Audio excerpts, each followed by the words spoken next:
So a few days ago, my friend Sean Rubino posted a picture on Instagram of some dominoes that he had made in his shop.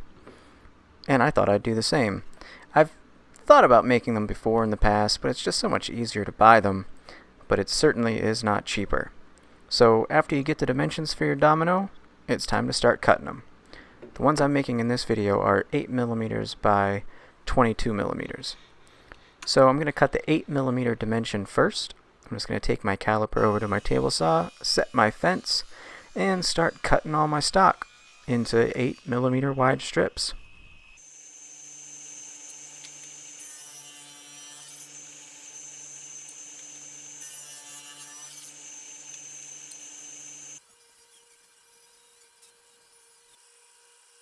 Before you go cutting all your scrap up into 8mm strips, be sure that the size that you're cutting fits the mortise for your domino. After you get all of those cut up, we're going to do the 22mm dimension. So we're just going to reset the fence and cut all of those strips to 22mm.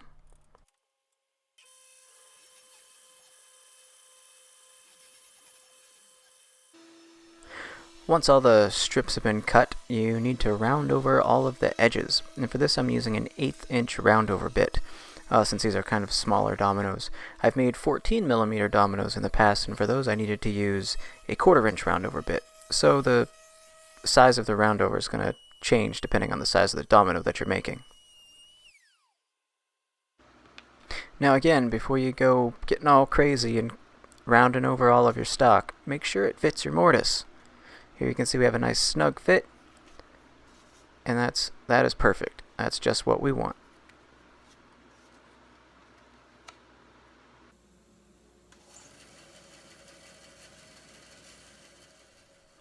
The last step is to cut all of the dominoes to length, and I'm just going to do this at my bandsaw. It makes it pretty easy, and you can cut multiples at one time.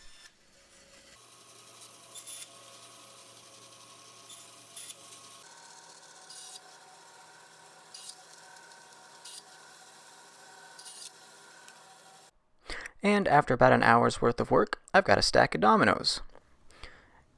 Now these are the 14mm dominoes I was talking about earlier, but just to show you that they work, I'm attaching a breadboard end with them here. So if you're new to my channel and you like what you see, why don't you consider subscribing? Like this video and share it with your friends. That really helps me out. And here we go. Gonna fit the breadboard in with our homemade dominoes.